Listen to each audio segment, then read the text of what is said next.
The People's Countryside The People's Environmental Countryside Debate Environmental Debate Podcast. The People's Countryside Environmental Debate Podcast. People's Countryside Environmental Debate Podcast. The People's Countryside Environmental Debate Podcast. What qualifications do you have to argue and criticise, or is it based on life experience or solid research on your part? Why shouldn't business owners get rich off the backs of the workers? The owners are the ones taking the risks after all. This is the People's Countryside Environmental Debate Podcast, and what I can guarantee you, there's no plan, no prep, no research, no scripts. It's off the cuff, and there are enough experts out there. William and I don't have to be experts. Basically, listeners send in questions that they want us to discuss on this podcast, and we always try and bring it back to the environment in some way. I think we succeed in that, don't we, William? We do, absolutely, in every single episode. So who are you, William? I'm William Mankelow. Thanks very much for being with us. Well, we've got another 2 questions today, haven't we? Yeah. From, again, right across the world. Rithipol is back, and it's definitely Rithipol's second question. I did check, because we talked about this in the last episode. Let's not waffle too much about it, William.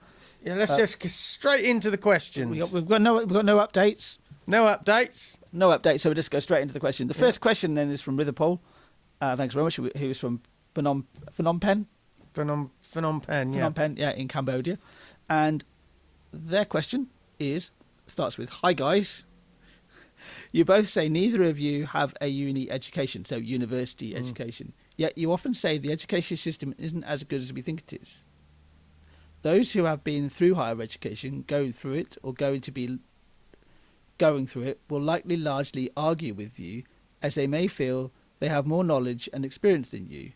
What qualifications do you have to argue and criticise, or is it based on life experience or solid research on your part?" Well, there's no research. There is a lot, for me, a lot of it is observation, life experience, so I observe the education system. And there are some assumptions in there, so you have to be willing to have your mind changed. But ultimately, what the education system is a conveyor belt preparing us to work and to think and to be brainwashed with information, and it is a modern day workhouse. But I do understand people who are in it that, we've had interns with us from Oxford University that say, but I would say the truth is somewhere between their view and mine and yours, William, because they're polarised positions. They're arguing that it is a good system because they're in it. They can't allow themselves to see it any other way, otherwise they begin to see they're wasting their time. Which, if you flip around, then is we need to see it from the other angle. Yeah, so there are some things that education does teach you, but there are also a lot of things education doesn't. And it's a form of control as well, education. We're all learning the same stuff. What benefit is that? The people who really do take a degree on to the next level and do a not postgraduate, be a master's first. Masters, yeah. Then it will be probably a PhD. Yeah, they're blazing a new trail. But up until that point, I just think it's just another brick in the wall. It is, but that's again from your own experience and your own point of view, isn't it? My path through education was different to yours, Stuart, in that I always have. I think I always needed somebody to actually help me, and I never got that help through the education system. The education system, I literally almost slipped between the slats, as it were. I remember being in my last school, and all the energy from my perception was being put into students that were being either top of their class, were the best, or the ones that were trouble, the ones that were at the bottom. They weren't bothering with anybody really in the middle. They were just letting them get on with it. So I kind of think that I never really stood a chance of going to university in the first place. So that's something that you have to have. Whatever I say, whatever comes out of my mouth, whatever opinion comes out of my mouth, comes from that perspective. It's very difficult to have another perspective because that's my lived experience, and it's the same for you, Stuart. Yeah. Your lived experience and your perspective will colour Warp. Well, it will colour what you think about the education system. And you've always been as you always say, you're a rabble rouser. So that's the other side of things. And I think that maybe the similarity, if there is a similarity between Stuart and myself, is that we've always wanted to be different as well. We always wanted to be outside in a different way. So you both say neither of you have a uni education, yet you both say education system isn't as good as we think it is. I absolutely, you don't have to be in it to know that. I think there's also an inference about how we've spoken about education as well. So I wouldn't necessarily think I don't necessarily state the education system is as good as we think it is. There is a real power in education. I mean, being educated, having a form of education is really good for you because you actually helps you make sense of the world. Knowledge is more powerful than education. Well, education is knowledge. Knowledge is education. It can be. No. Knowledge is something you can have outside of the system, but it can be very personal to you. You might know something that nobody else does. Yes. So there is a form of education in there, but it's not scalable education. But it comes from a self-education then, doesn't it? You're teaching yourself, and that's what I often do myself. Is I teach myself, mainly because I don't think I ever had I was never given structures when I was younger. I didn't have a very structurized upbringing. So I didn't really understand how to study. I didn't really understand how. I don't still to this day really understand how to write an essay. I'll be absolutely open with that. So, yeah, but do you need to? Exactly, yeah. But I know somebody who went to university said a degree helps you argue, put your thoughts and argument down.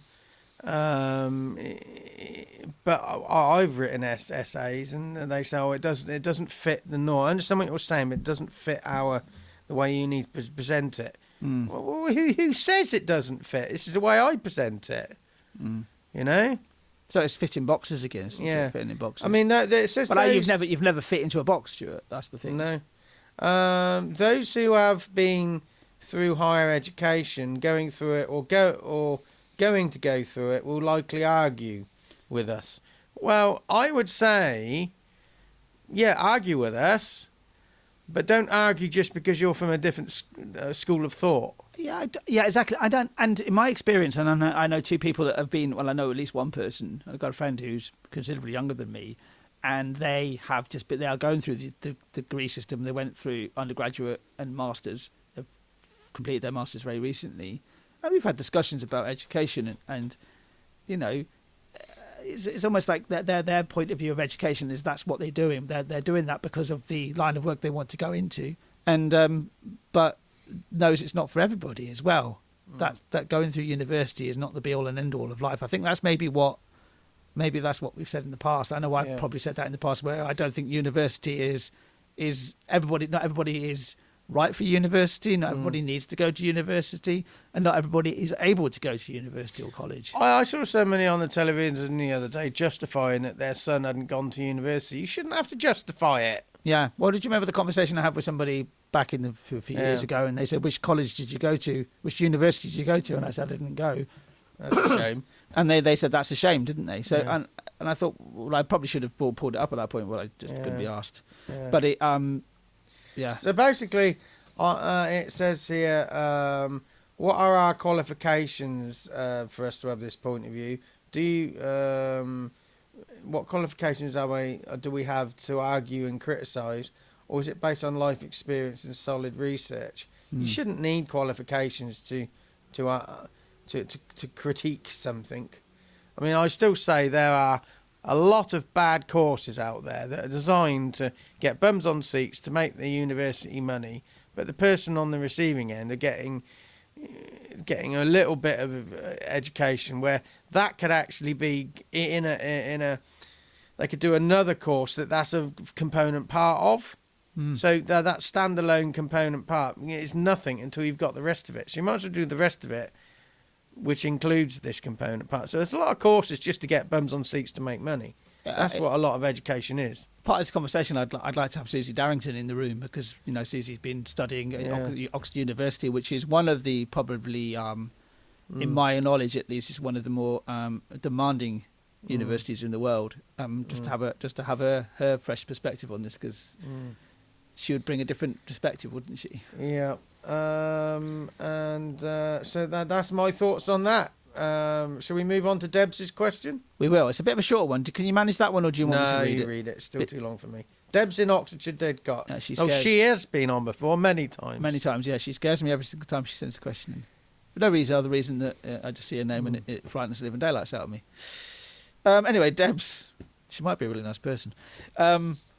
Deb's, your question is as follows. As co-hosts, you often say the rich are made rich through the poor working hard for them.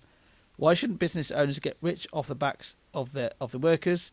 The owners are the ones taking the risks after all. Well, it all depends on the job, because often the workers are the ones that are taking the risk. Yeah, I mean, if you're thinking about mining, for example, or construction work, or gardening.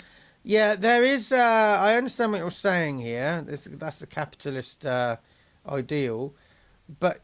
I was at a talk the other day, I was at an event where somebody was giving a 5-minute presentation, and they were saying when they set up, they wanted to set up to make money, but they also wanted to make a difference, so they played around with the idea of setting up a community interest company or a co-op or something, or a charity, but then they still wanted to make money.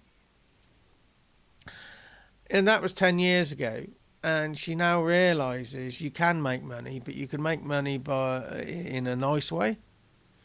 So she said she wanted to set up a business to make money, and then once she had a nice little nest egg to support the community, she realised that she can set up the business, make money. She only needed what she needed to survive, a little bit extra to invest. And then she could start helping the community a lot sooner, which brought in more work because she was helping the community. So the business owners are taking the risk, so they should get rewards. The workers should not be exploited too far. The workers should be informed that to really make a difference on the world, you need to be driving your own project forward. You're never really going to make that much difference working for somebody else, because it will always limit you, because you're limited by confines. If you're not willing to take the risk to go out on your own, that's fine. But, you shouldn't also dissuade people from leaving this cushy number working for this boss, because it's a risk going out setting up on your own.